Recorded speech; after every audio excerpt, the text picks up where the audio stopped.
The unexpected encounter. Dr. Elijah Foster slumped into his chair, the weight of the day hanging heavy on his shoulders. His surgical cap still clung to his head, and the clock on the wall displayed a time far beyond midnight. The day had been long, grueling, and emotionally draining. Back-to-back surgeries had tested both his skill and stamina, but in the end, he triumphed, just as he always did. The exhaustion was physical and mental, but it was the satisfaction of saving lives that sustained him through the darkest moments. Today had been no exception, though it wasn't just any day. Elijah had been part of an intricate, life-saving procedure that had taken more than 10 hours. A young boy, the son of a prominent local politician, had suffered a critical injury in a car accident, and his life had hung in the balance. The hospital was buzzing with media attention and constant phone calls from influential figures in the city, but none of that mattered to Elijah. His focus was on the boy and nothing else. After hours of meticulous work, the boy had been stabilized. That moment, when the monitors beeped in steady rhythm, indicating life was still present, was always worth everything.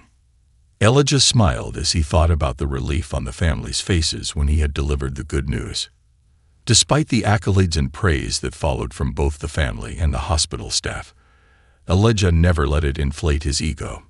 He was a doctor because he believed in helping people, regardless of their background or status.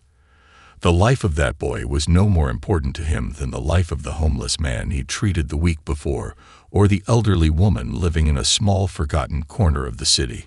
To him, every life was precious, every patient deserving of his best.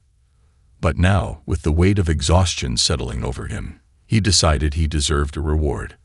Elijah wasn't the kind of man who often indulged in luxuries, but tonight, after a week of relentless hours at the hospital, he decided to treat himself.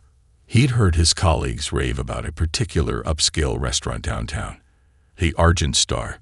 It was known for its elegance and exceptional service, the kind of place where people went to celebrate or simply indulge in something extravagant. Elijah rarely had the time or inclination to visit such places, but tonight felt like the perfect exception.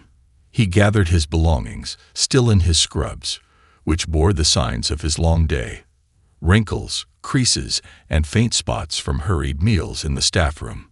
He normally would have changed into something more appropriate, but he was too tired to care about appearances. After all, he was just a doctor grabbing a late dinner, nothing more. As Elijah stepped out into the cool night air, the quiet streets provided a stark contrast to the buzzing energy of the hospital. The city was winding down, but pockets of nightlife still glimmered, with people enjoying the evening at bars and restaurants. Elijah passed by groups of well-dressed patrons, laughing as they exited stylish clubs and eateries. He glanced down at his scrubs and couldn't help but feel a little out of place, but he shrugged it off. By the time he arrived at the Argent Star, the exterior glowed warmly, its golden lights spilling onto the sidewalk. Through the glass, Elijah could see patrons enjoying their meals, candlelit tables creating an ambience of sophistication and luxury. He hesitated for a moment, suddenly aware of how tired and disheveled he must have looked in comparison. But he had saved lives today, he reminded himself. That was what truly mattered. With renewed resolve, Elijah pushed open the heavy glass door. Inside, the restaurant was even more breathtaking than he'd imagined. The chandeliers sparkled, the white tablecloths were spotless, and the atmosphere hummed with a quiet elegance. He felt a slight pang of doubt as he approached the host's stand, where a young man in a perfectly tailored black suit greeted him. "Good evening, sir. How can I assist you tonight?" the host asked, his smile polite, but his eyes assessing Elijah's appearance. "I was hoping to get a table," Elijah replied, trying to keep his voice casual despite the undercurrent of exhaustion that threatened to surface. The host's smile faltered slightly as his gaze swept over Elijah's scrubs, clearly out of place in such a refined establishment. He glanced around the restaurant, though Elijah could see from where he stood that several tables were vacant. "I'm terribly sorry, sir, but we're fully booked for the evening," the host said, his tone still polite but tinged with something else. Condescension, perhaps. Elijah blinked, taken aback. Fully booked? He asked, his tone remaining calm, though he couldn't help but notice the empty tables in plain view. I see a few open spots. The host cleared his throat, avoiding direct eye contact. Those are reserved, I'm afraid. Perhaps a more casual establishment down the street would be more suitable. It took a moment for the words to fully register. Elijah stood there, the sting of the rejection sharper than he had expected. It wasn't just the refusal that hurt, but the way it was delivered. The suggestion that he wasn't suitable for the restaurant was all too familiar. It was a subtle, almost casual dismissal, the kind of thing he had dealt with for much of his life. Elijah felt the heat rise in his cheeks, but quickly tamped it down. He had learned long ago not to react in anger or frustration, even when faced with blatant prejudice. He thought about the surgeries he had performed that day, the lives he had saved. The value of his work, his existence, was not defined by the judgment of a restaurant staff member. Still, as he stood there, staring at the host, Elijah couldn't help but feel a deep sense of weariness. It wasn't the exhaustion from the surgeries or the long hours that suddenly weighed him down. It was the persistent, never-ending fight to prove his worth, over and over again.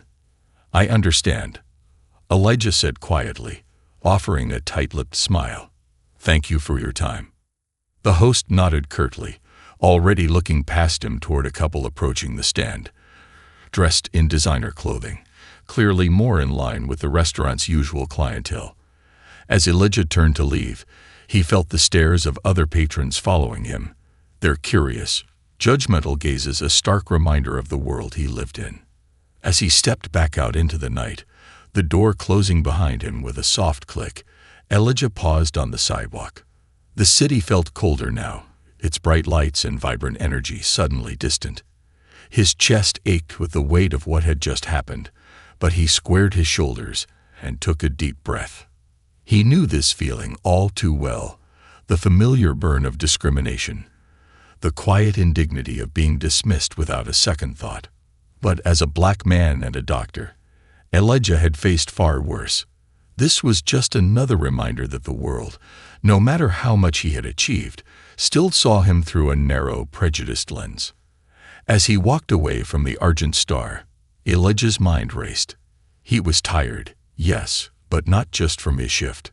He was tired of the constant battle for respect, the endless need to prove that he belonged. And yet, as he made his way down the street, he realized something else. This wasn't the end of the story. This was just the beginning. This concludes part 1 of the story. More twists and powerful developments will follow as Elijah navigates this experience. Stay tuned for the next chapter, where things take an unexpected turn. The return and revelation.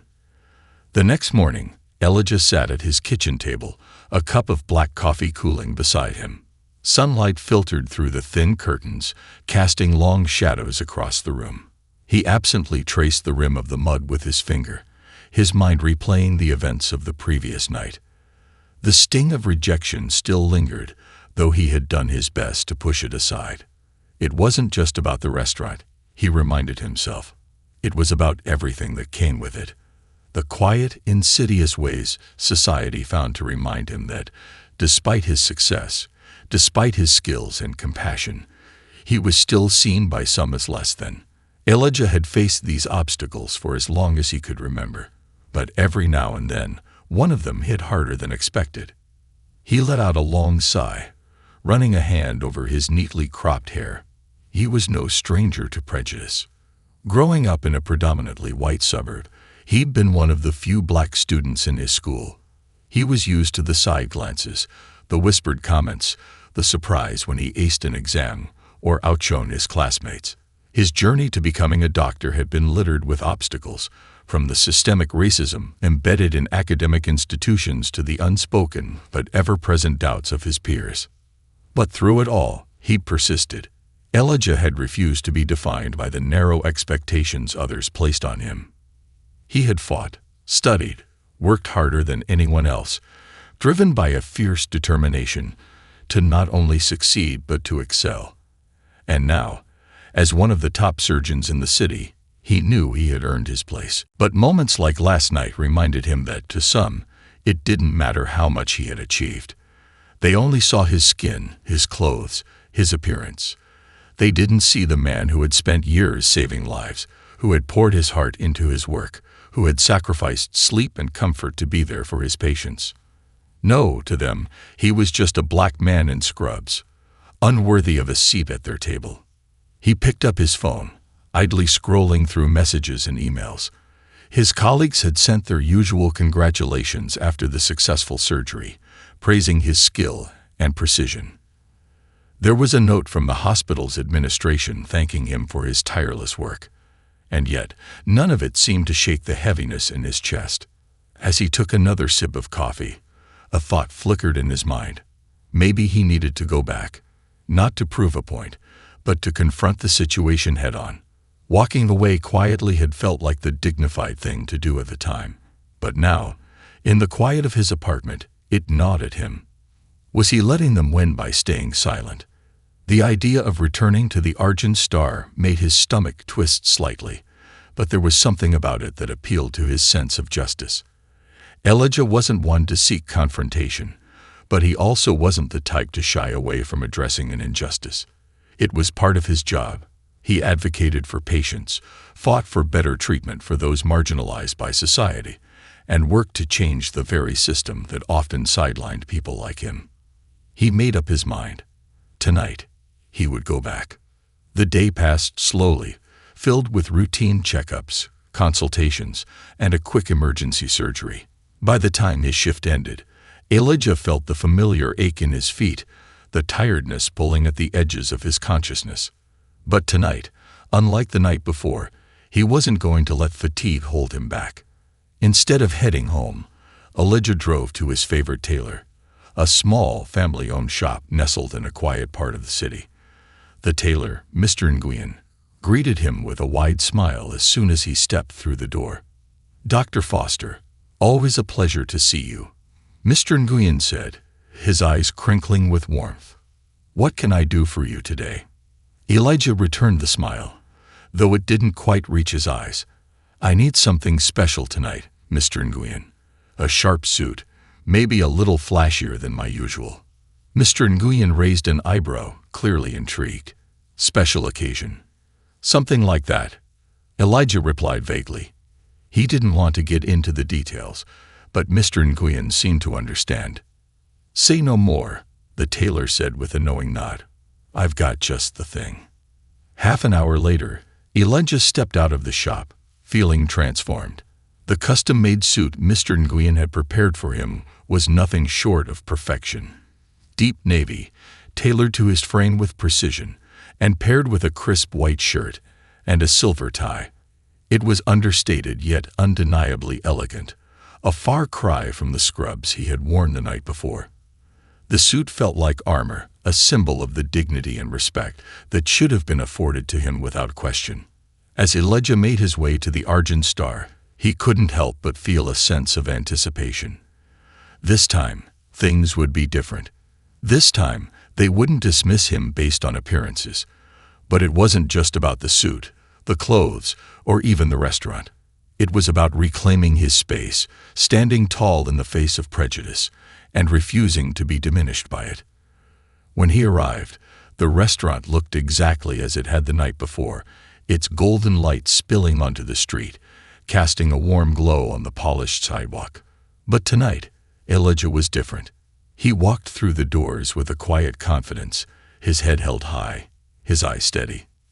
The same host from the previous night stood behind the podium, his eyes widening slightly as he recognized Elijah. This time, however, there was no hesitation in his voice. "Good evening, sir. Do you have a reservation?" The host asked, his tone far more respectful than it had been the night before. Elijah smiled slightly, but his eyes remained serious. "No reservation, but I'd like to be seated." The host glanced around, clearly weighing his options. The restaurant was once again not full, though the atmosphere was busier than it had been the previous evening. Finally, after a brief pause, the host nodded. "Of course. Right this way, sir."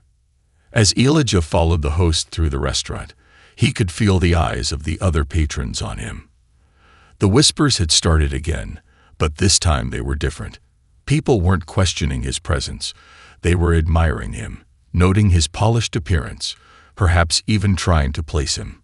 It was a strange feeling, knowing that something as simple as a suit had changed their perception of him so drastically. He was seated at a table by the window, the soft glow of the candlelight flickering across the polished silverware. As he glanced around, he noticed that the manager, Mr. Reeves, was standing nearby, talking to a group of diners. Their eyes met briefly, and Elijah saw a flicker of recognition in the man's face. Mr. Reeves hesitated for a moment before nodding in acknowledgement, his expression unreadable. Elijah's waiter arrived promptly, a young woman with bright eyes and a friendly smile. She treated him with the same deference and professionalism that she likely afforded all the restaurant's high-profile guests, and for the first time in 2 days, Elijah felt normal. As he ordered his meal, something he had never heard of but had been recommended by the waiter, he couldn't help but think about the disparity between tonight and the previous night. He was the same man in the same place, but dressed differently. The only thing that had changed was the perception of him. And that was the problem, wasn't it? It wasn't about Elijah or his accomplishments or even his skin color. It was about the superficial judgments people made based on appearances. Last night, he had been dismissed because he didn't fit the image they wanted to see. Tonight, he was welcomed because he did. It was a painful reminder of how shallow the world could be, how easily people's worth could be determined by what they wore, rather than who they were. As his meal arrived, beautifully plated and smelling divine, Elijah leaned back in his chair, watching the restaurant's patrons with a quiet contemplation. He had won this battle, in a sense, but the war, the fight for true equality and respect, was far from over. And then, as he took his first bite, the door to the restaurant opened, and in walked a woman Elijah hadn't expected to see, Mrs. Elizabeth Monroe, the socialite whose life he had saved just a week prior. A collision of worlds. Elijah's fork hovered midway to his mouth as he watched Mrs. Elizabeth Monroe walk into the restaurant, her entrance commanding attention. Her presence seemed to alter the atmosphere instantly. Conversations quieted, and eyes discreetly turned toward her. Elizabeth Monroe was a well-known figure in the city, a philanthropist, heiress, and widow of a prominent real estate mogul. She moved through the restaurant with grace, as though she were part of its decor, elegantly poised and utterly self-assured. Elijah hadn't expected to see her tonight. In fact, he had hoped for a quiet evening of contemplation, but life, as always, had other plans.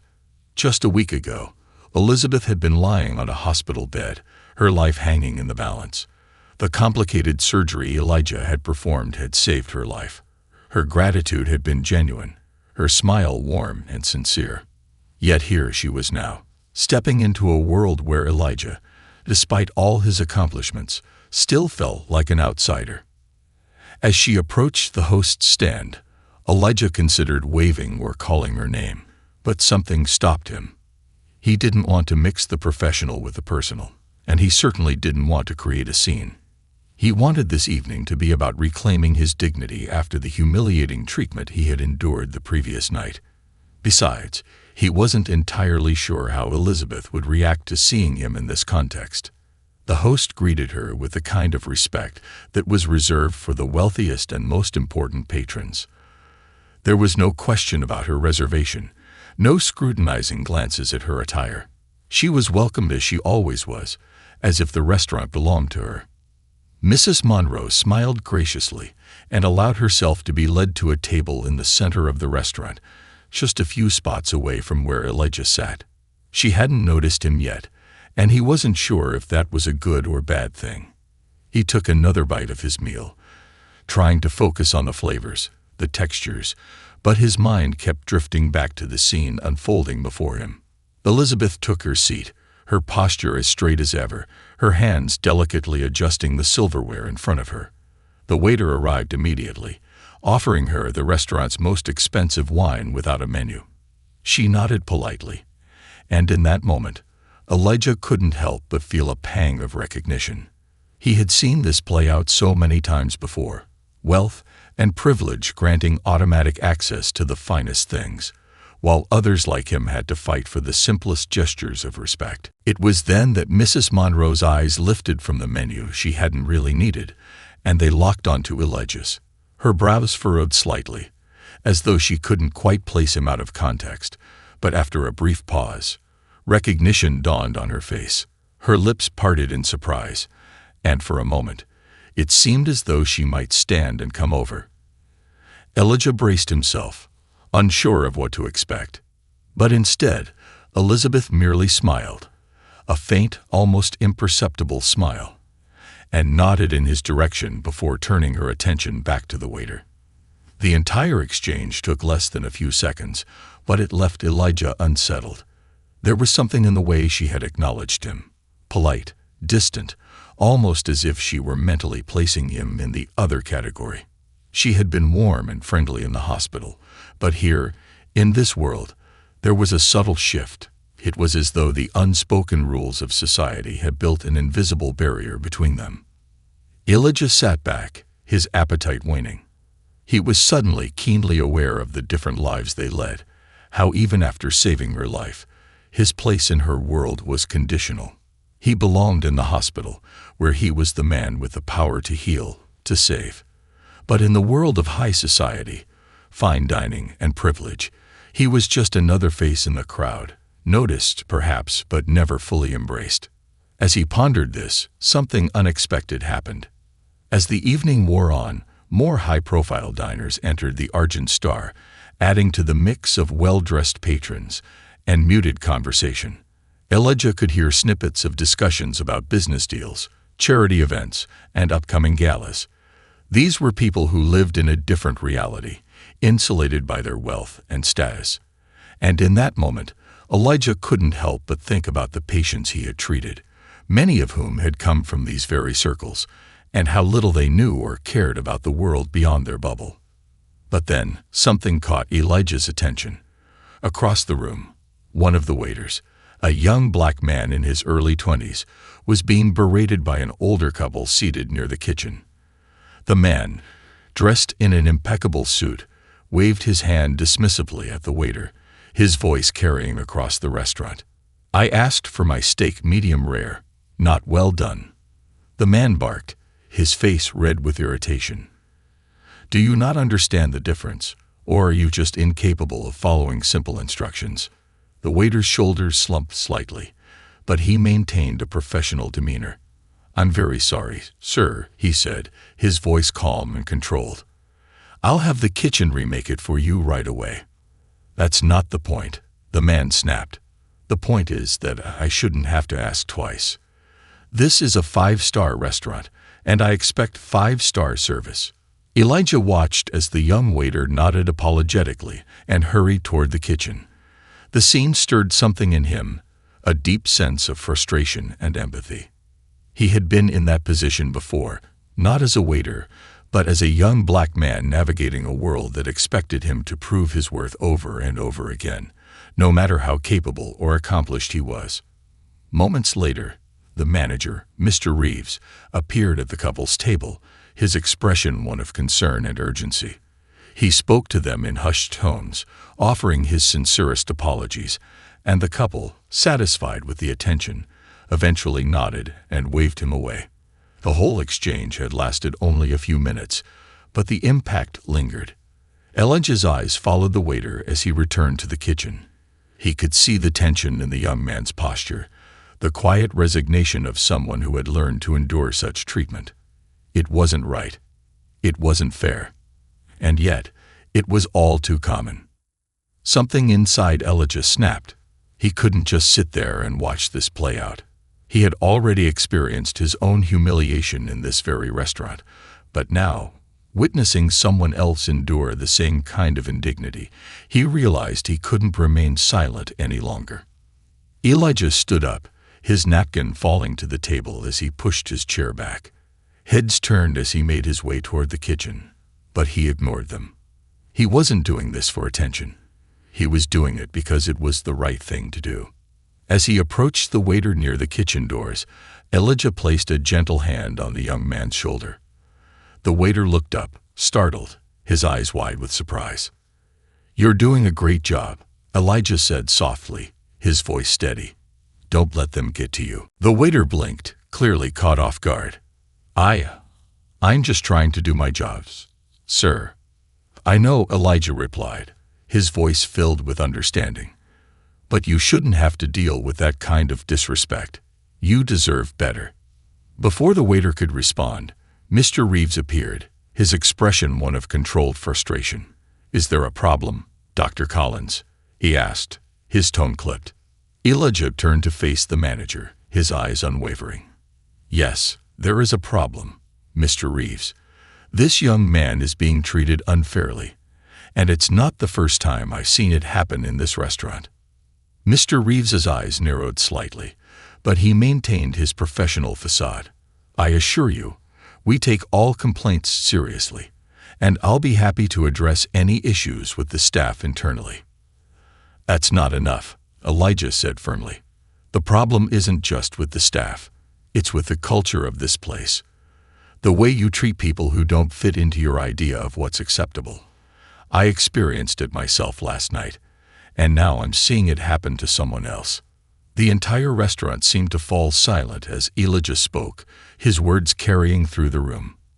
Mr. Reeves shifted uncomfortably, clearly unaccustomed to being challenged in such a public manner. "I think we can resolve this privately," Mr. Reeves suggested, his voice tight. Elijah shook his head. "No, this isn't something that should be brushed aside or dealt with quietly. It needs to be addressed openly. People need to understand that respect isn't something that should be reserved for a select few. It should be given to everyone, regardless of their status, their appearance, or their role." A murmur spread through the restaurant as the diners absorbed Elijah's words.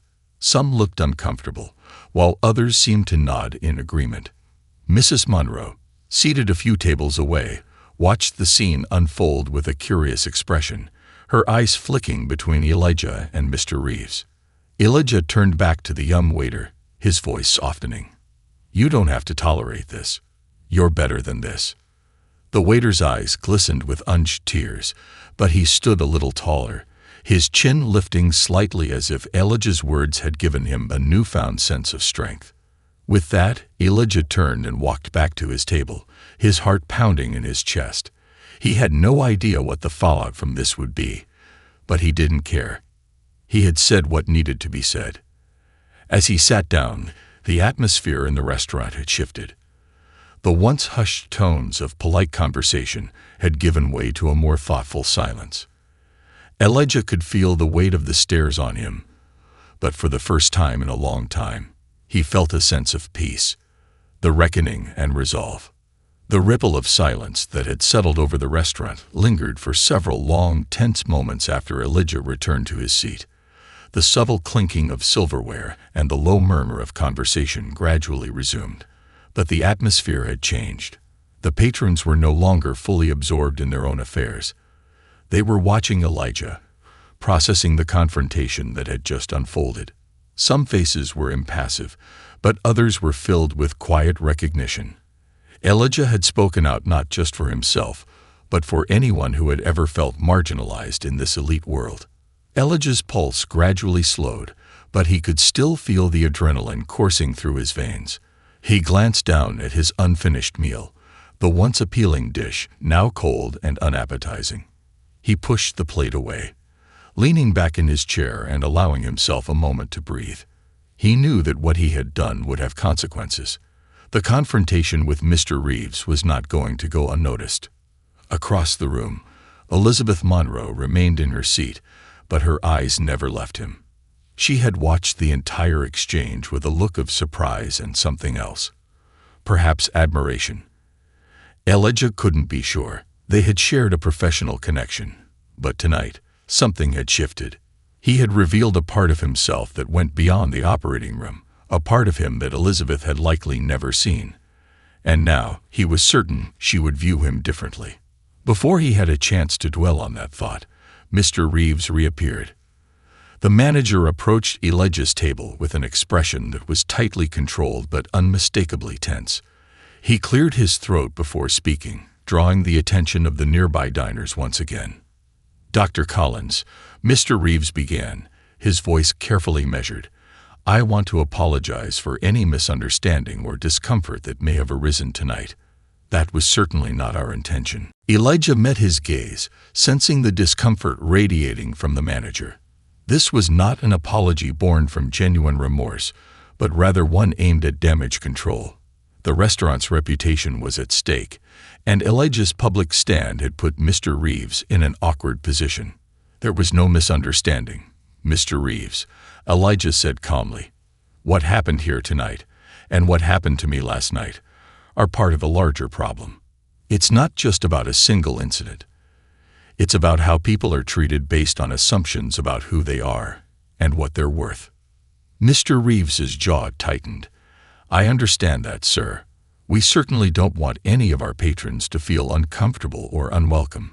If there's anything we can do to make this right, please let us know." Elijah leaned forward slightly, his eyes never leaving the manager's. Making it right means more than just offering apologies after the fact. It means changing the way you treat people. It means looking at everyone who walks through that door as someone worthy of respect, no matter what they look like or what they're wearing.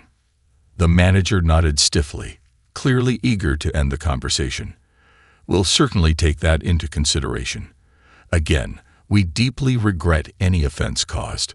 Before Elijah could respond, a voice spoke up from a few tables away. "I think Dr. Collins is absolutely right," a woman said. It was Mrs. Monroe. She had risen from her seat, her elegant figure poised and commanding as she addressed the room. "This kind of treatment is unacceptable. We can't continue to turn a blind eye to it, just because it doesn't affect us directly." The room fell silent again, all eyes now on Elizabeth Monroe. Elijah watched her, surprised by her public support. He had expected her to remain a passive observer, but here she was, standing up in solidarity. "People like Dr. Collins," she continued, her voice steady, "work tirelessly to save lives, to make the world a better place. And yet, when they step outside the hospital, they're subjected to the same prejudices and assumptions as anyone else. That has to change." Her words hung in the air, a stark challenge to the social norms that had gone unspoken for so long. Elijah could see the effect it had on the room. Some people shifted uncomfortably in their seats, while others nodded in agreement. The quiet tension that had gripped the restaurant began to loosen, replaced by a sense of collective reflection. Mr. Reeves, clearly caught off guard by Elizabeth's unexpected intervention, shifted awkwardly. He offered her a tight smile, but it was clear that her words had only deepened his discomfort. "Thank you, Mrs. Monroe," Mr. Reeves said, his voice trained. "We value your input, and we will certainly be discussing this further with our team." Elizabeth gave him a curt nod before turning her attention back to Elijah. She offered him a small, supportive smile, one that said, "I'm with you." Elijah nodded back, grateful for her unexpected alliance, but still unsettled by the fact that it had taken such a public confrontation for this issue to be addressed. He wasn't naive enough to believe that things would change overnight, but this was a start. People were talking, and sometimes that was the first step toward real progress. Later that evening, after the commotion had settled and the restaurant returned to its usual rhythm, Elijah made his way out of the Argent Star. The night air was cool and crisp, a stark contrast to the warm, tense atmosphere he had just left behind. As he walked toward his car, his mind buzzed with the events of the evening. He had stood up for himself and for the young waiter, and in doing so, he had challenged the status quo of a place that prided itself on exclusivity. He had spoken out against the unspoken but deeply ingrained hierarchies that governed who was deemed worthy of respect and who wasn't. And though it had been uncomfortable, though it had exposed him to judgment and scrutiny, Elijah felt a sense of satisfaction. But there was still more to be done. The next morning, Elijah sat in his office at the hospital, his fingers drumming absently on the desk as he considered the next steps. The events at the restaurant had stirred something in him, a determination to go beyond just speaking out in moments of injustice. He wanted to do something tangible, something that could create lasting change, not just in high-end restaurants, but in all areas of life where people were judged by appearances or circumstances beyond their control. An idea had been brewing in the back of his mind ever since he left the restaurant. It wasn't fully formed yet, but the outlines were starting to take shape. He thought about the young waiter and how easily the man's dignity had been dismissed, and he thought about his own experiences, how, despite his achievements, he still faced moments where his worth was questioned. That afternoon, Elijah called a meeting with the hospital administration to propose a mentorship program for aspiring doctors and medical professionals from underprivileged backgrounds. His vision was to provide not only financial support, but also the guidance and encouragement that so many young people lacked when trying to enter the medical field. "I was lucky," Elijah said during the meeting, his voice steady but impassioned. "I had people who believed in me, who pushed me to keep going when the odds were stacked against me. But not everyone is so fortunate. There are so many young people out there who have the potential to be great doctors, but they're held back by circumstances beyond their control. We need to do more than just talk about diversity. We need to actively create opportunities for these individuals to succeed." The administrators listened intently, and though there were some questions about funding and logistics, Elijah could sense that his idea was resonating with them. He had tapped into something bigger than himself, an awareness that the medical field, like so many others, needed to become more inclusive, more representative of the people it served. As the meeting concluded, the head of the hospital, Dr. Martin, approached Elijah with a thoughtful expression. "You've always been a great surgeon, Elijah," Dr. Martin said. "But what you're proposing now, this could really change things. It's going to take a lot of work, but I think we can make it happen." Elijah smiled, feeling the surge of hope. He had taken the first step, but he knew there would be more challenges ahead. Change was never easy, but it was necessary. And after everything that had happened, he was more determined than ever to see it through. As he left the hospital that evening, the weight of the previous night's events still lingered, but it no longer felt like a burden.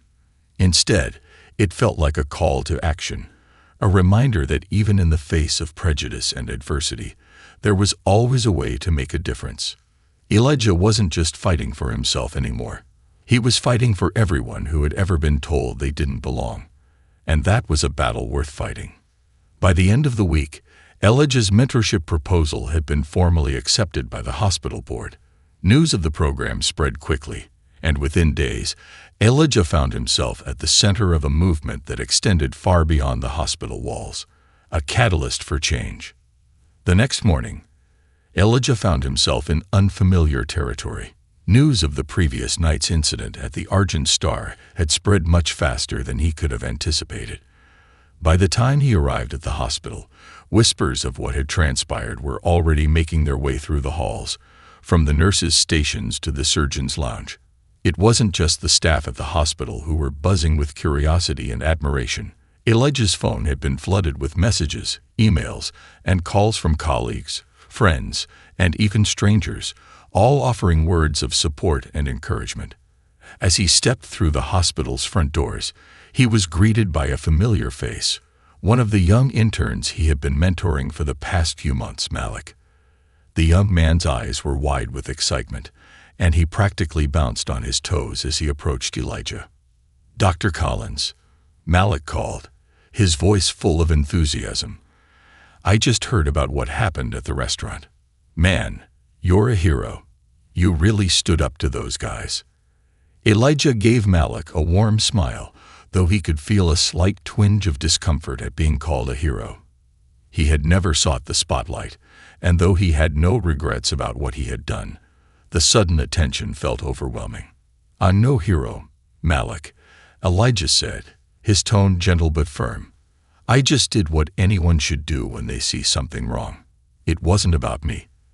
It was about standing up for what's right." Malik's expression softened, and he nodded thoughtfully. I get that, Dr. Collins. But still, you set an example for all of us. It's not every day that someone with your influence uses it to challenge the status quo.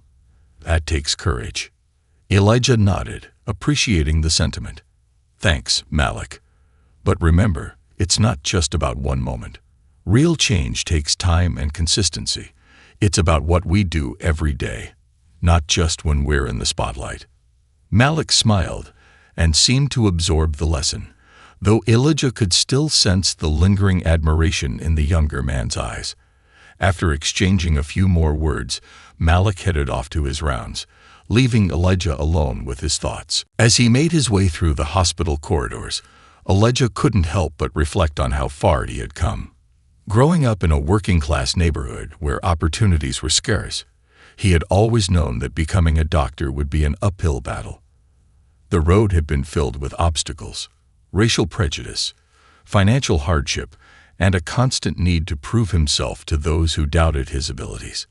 But through sheer determination and the support of a few key mentors, he had persevered.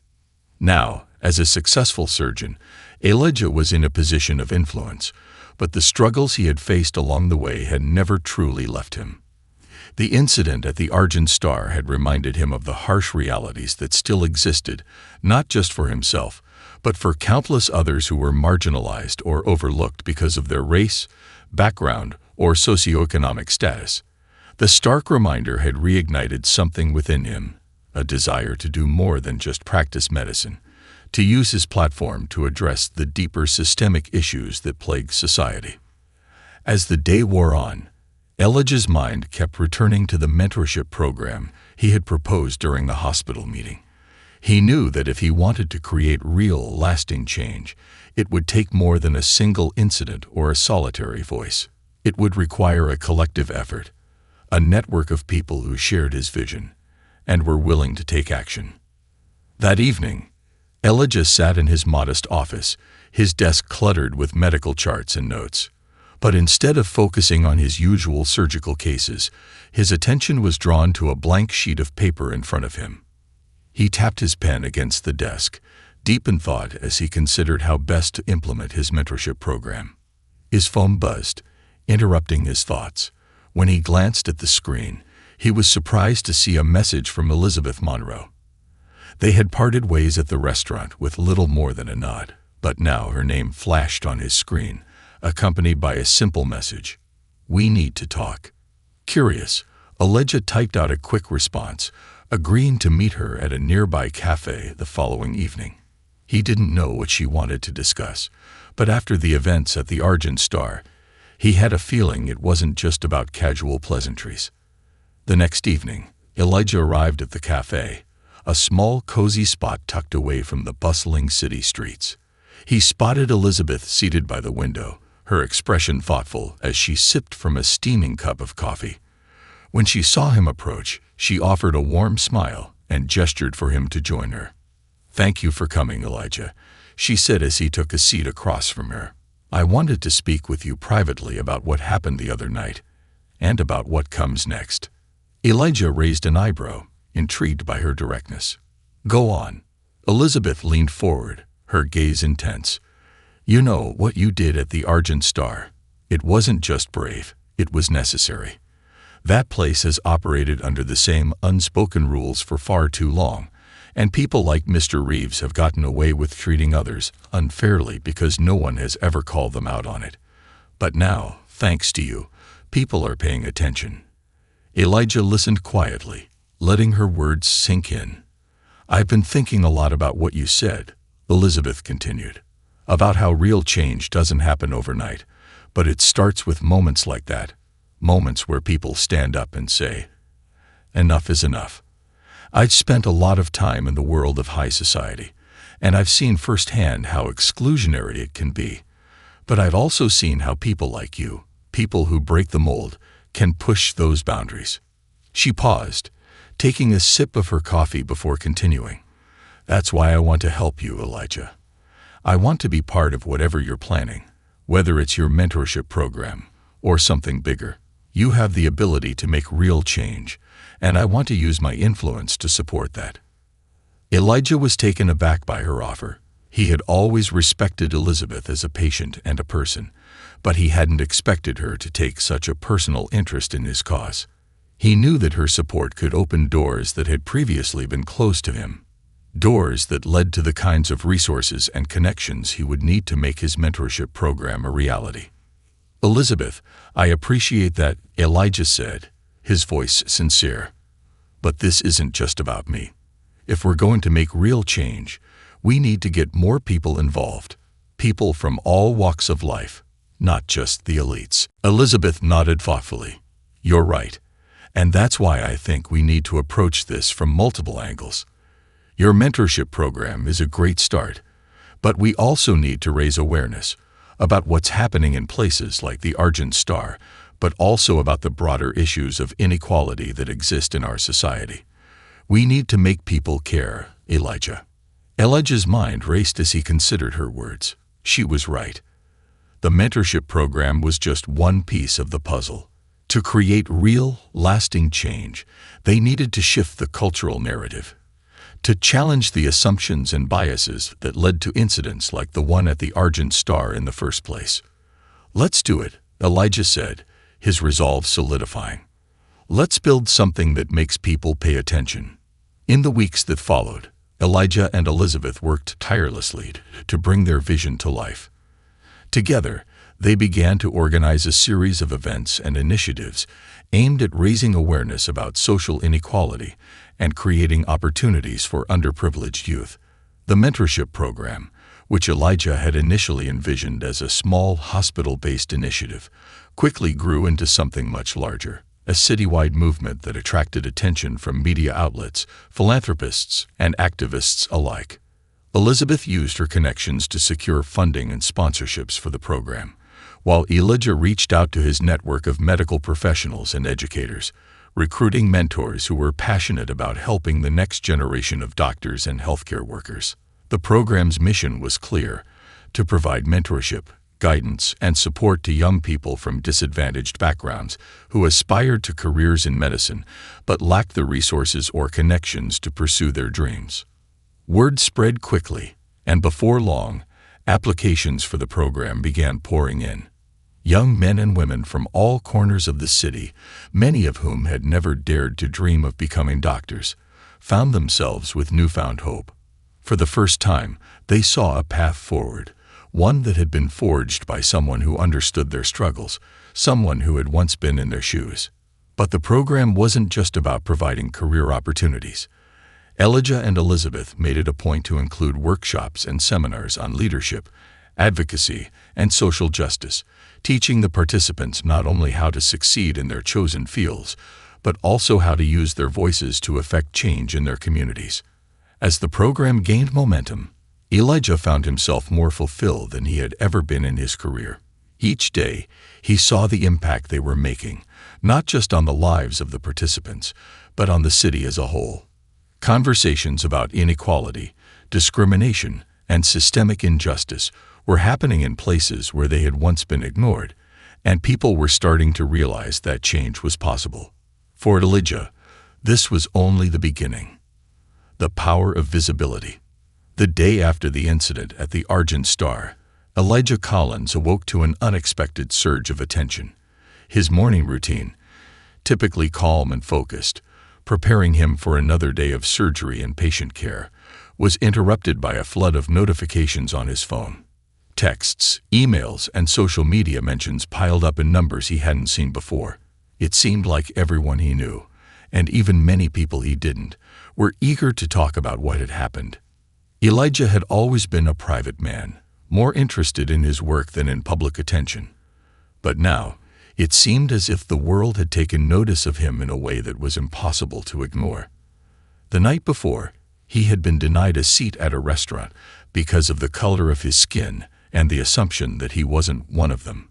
Today, the story had taken on a life of its own, reverberating through social circles, news outlets, and even activist communities who saw in Elijah's experience a symbol of much larger societal issues. Still, Elijah wasn't sure how he felt about it all.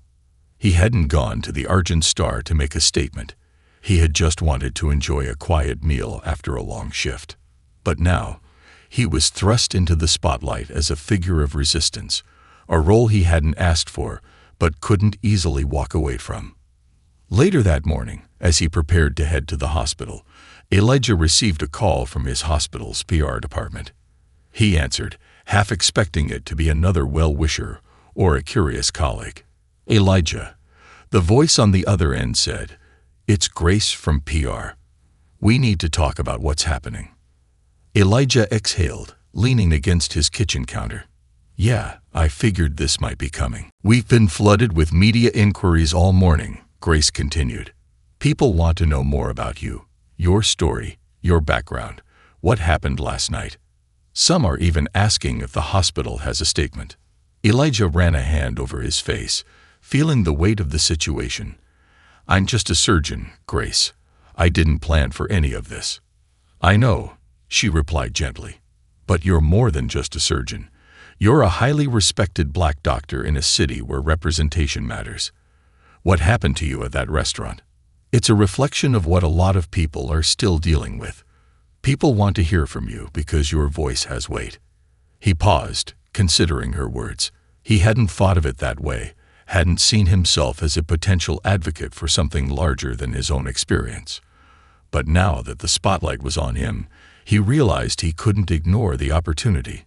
No, the responsibility. He had to speak up. "I need some time to think about how to approach this," Elijah said finally. "I'm not opposed to speaking out, but I want to do it in the right way." Grace seemed to understand. "Of course. Take the time you need. But remember, Elijah, people are listening. Whatever you say or do next, it's going to resonate." As he hung up the phone, Elijah's mind raced. He wasn't a politician or an activist. He was a doctor. His life's work had been about saving lives, not navigating the media or public opinion. But now the lines between those worlds were blurring, and he needed to figure out how to balance his role as a healer with the call to address the systemic inequalities he had faced his entire life. By the time Elijah arrived at the hospital, word had already spread among his colleagues. Nurses, doctors, and even administrative staff greeted him with nods of solidarity and murmured words of support. Some were subtle, a hand on the shoulder or a knowing look, while others were more overt. "Elijah," Dr. Harper, a senior surgeon, said as they passed each other in the hallway, "I read about what happened last night. I just want you to know, I'm proud of how you handled it." That took a lot of grace under pressure. Elijah smiled appreciatively, though he still felt a bit uncomfortable with the attention. "Thanks, Harper. I didn't really do anything special, just stood up for myself." "That's exactly why it was special," Harper replied. "A lot of people in your position might have just walked away quietly, but you didn't. You called it out." As they parted ways, Elijah felt the weight of Harper's words settle over him. He had always believed in standing up for what was right, but he had never sought to be in the public eye. Now, it seemed he had no choice. That evening, Elijah found himself back at home, sitting at his kitchen table with a laptop in front of him. He had spent most of the day in surgery, his mind consumed with the usual intensity of his work. But now that he was alone, the reality of the situation settled in once more. He scrolled through his social media feed, reading the countless messages of support and outrage that had been sparked by his experience at the Argent Star. One message, in particular, caught his eye. It was from a young black medical student named Zora, who had written to thank him for being an inspiration. "Dr. Collins, I just wanted to reach out and say thank you for what you did. As a black woman in med school, I faced so many moments where I felt like I didn't belong, like I had to prove myself over and over again just to be seen as competent. When I read about what happened to you, it hit me hard. I know how it feels to be judged based on appearances instead of what's inside. Seeing someone like you, someone who's made it so far, stand up for yourself gives me hope. Please keep fighting. We need you." Elijah stared at the message for a long time, feeling a deep sense of connection to Zora's words. He had been in her shoes once, a young student trying to carve out a place in a world that wasn't always welcoming. And now he realized he had the chance to be the mentor, the role model, that he had once needed himself. With a renewed sense of purpose, Elijah began to draft a response, not just to Zora, but to the world. He knew he couldn't stay silent, not when so many people were looking to him for leadership. But he also knew that his message had to be more than just words. It had to be a call to action. Over the next several days, Elijah's story continued to gain momentum. News outlets began to reach out for interviews, and social media campaigns sprang up in support of him and the broader issues of racial inequality in professional spaces.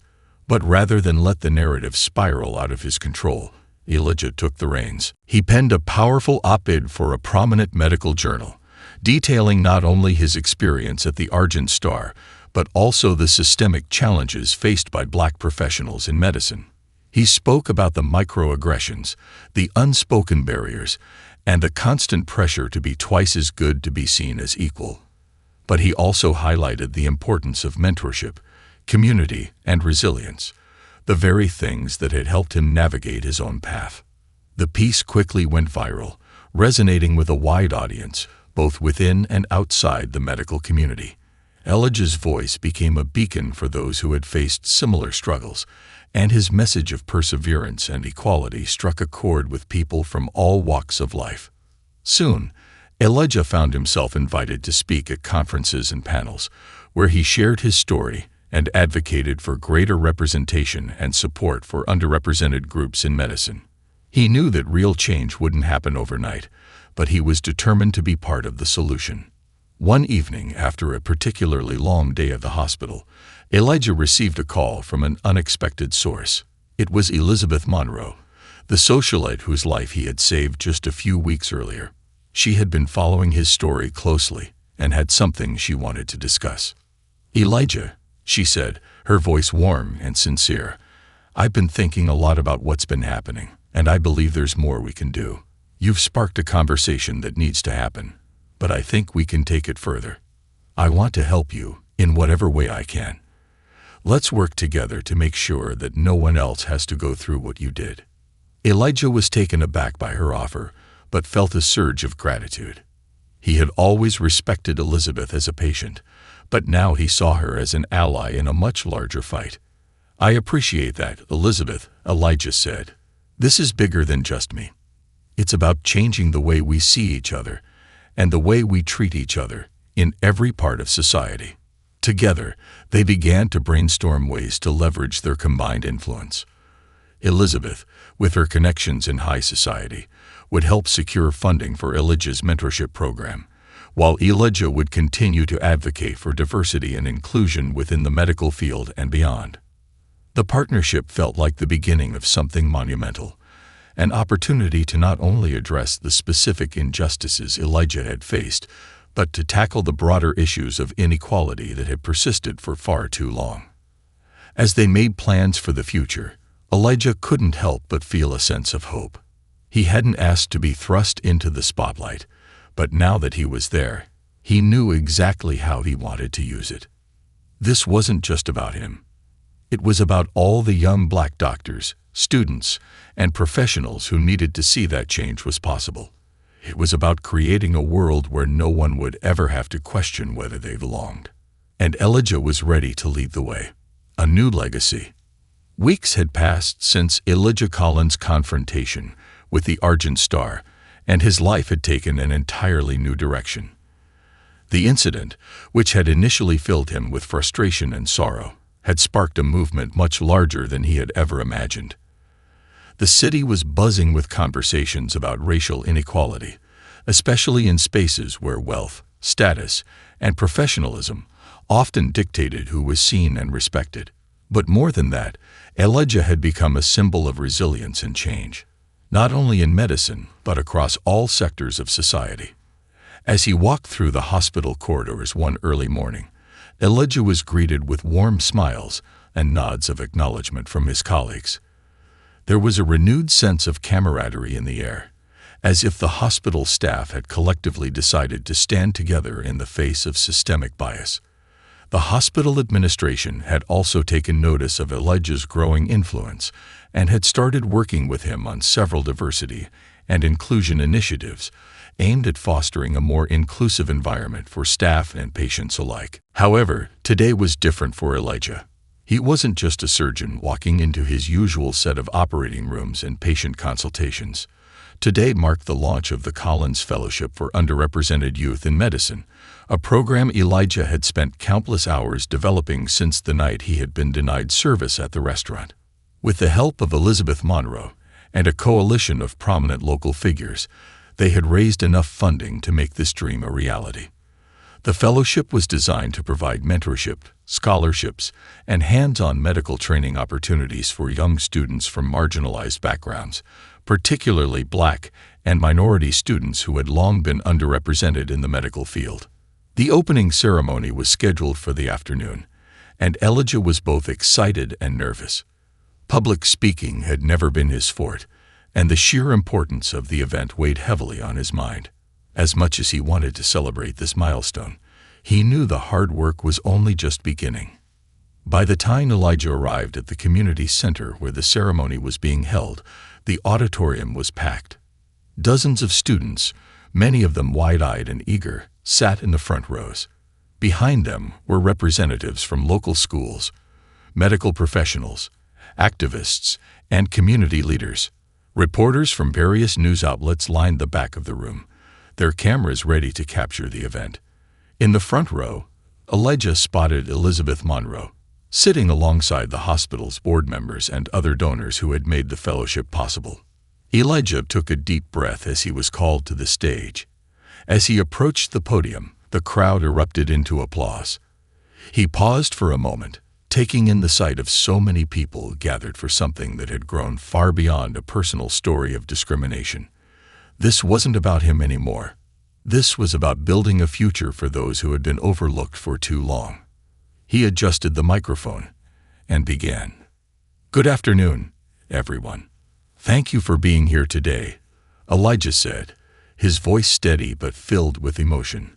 "When I was a young boy, growing up in a neighborhood where dreams of becoming a doctor seemed like distant fantasies, I never imagined I'd be standing here, talking to you about something like this." A ripple of anticipation passed through the audience as Elijah continued. "You see, I faced a lot of challenges in my career, as many of you will undoubtedly face in yours. But each time I was told I didn't belong, each time I was doubted, each time I was seen for the color of my skin instead of the skill of my hands, I used it as fuel to keep pushing forward. And today, I'm proud to announce that we are taking one more step toward making sure that those barriers, those invisible walls, come down, once and for all." The crowd cheered, and Elijah felt a swell of pride as he saw the faces of the young students light up with hope. "This fellowship," he continued, "is not just about giving opportunities to those who deserve them. It's about reshaping the very foundation of how we think about medicine and who belongs in these spaces. Every single one of you sitting here today has the potential to change the world, to save lives, to break the mold." Elijah paused, looking at the young students directly. "And I want you to know that you don't have to wait for someone else to tell you you're good enough. You are good enough. Right here, right now. The work you'll do, the lives you'll touch, that starts today. And I am so honored to walk this journey with you." As Elijah stepped back from the podium, the applause was thunderous. He watched as the young students, many of them from disadvantaged backgrounds, stood, clapping and cheering. They weren't just applauding him. They were applauding the future, their own futures, which had once seemed so uncertain, but now shone with promise. After the ceremony, Elijah found himself surrounded by students and their families, eager to talk to him, shake his hand, and express their gratitude. A young girl named Jeddah, no more than 15 years old, approached him shyly. She was one of the recipients of the first Collins Fellowship. "Dr. Collins," she began nervously, "I just wanted to say thank you. This means everything to me. I've always wanted to be a doctor, but I never thought I'd have the chance." Elijah smiled warmly, crouching down to meet her at eye level. "Jutta, you can do anything you set your mind to. You're going to be a fantastic doctor one day." Her eyes sparkled with determination, and Elijah knew she meant every word. As the event wound down, Elizabeth Monroe joined Elijah in a quiet corner of the room. She had been instrumental in securing the funding for the fellowship and had become a close ally in Elijah's journey toward creating change. "You did good today, Elijah," she said, handing him a glass of water. He smiled, taking the sip. "We did good. I couldn't have done this without you." Elizabeth shrugged modestly. "It's a start, but we both know there's a long way to go." Elijah nodded, feeling the weight of her words. "I know, but I'm ready for it." She smiled knowingly. "I don't doubt it." In the months that followed, the Collins Fellowship took on a life of its own. More and more students applied, eager to learn from one of the most respected surgeons in the city and gain opportunities they had once thought were out of reach. Elijah mentored many of them personally, inviting them into his world of medicine, showing them that their dreams were possible, regardless of their background. But the fellowship wasn't the only change in Elijah's life. The restaurant that had refused him service had faced significant public backlash after his story went viral. The owner had reached out to Elijah with a heartfelt apology, offering to meet in person and discuss ways they could make amends. While Elijah appreciated the gesture, he knew that one apology wouldn't fix the deeper issues at play. Instead, he proposed that the restaurant work with local diversity initiatives, donating funds to organizations that supported Black professionals and hosting regular cultural awareness training for their staff. The restaurant agreed, and over time, it became a symbol of how a business could learn from its mistakes and become a force for good in the community. Elijah had not only helped spark change within the medical field, but had also inspired businesses and organizations across the city to reevaluate their own practices. What had started as a painful experience had turned into a catalyst for progress, and Elijah had become a leader in a movement he never intended to lead. On a quiet evening months after the fellowship's launch, Elijah found himself back at his apartment, sitting in his favorite chair, looking out at the city lights. His life had transformed in ways he hadn't anticipated. He had always wanted to make a difference, but now that difference extended far beyond the walls of the hospital. His phone buzzed with a notification. It was a message from Zara, the young medical student who had first reached out to him after the restaurant incident. "Dr. Collins, I just wanted to let you know that I aced my first year of med school, and I've been accepted into a summer internship program at your hospital. Thank you for everything. I can't wait to work with you." Elijah smiled, feeling a deep sense of fulfillment. He had fought through a lifetime of adversity, and now he was helping others overcome their own battles. This was his legacy, not just as a surgeon, but as a man who had dedicated his life to lifting others up. And he knew that this was only the beginning.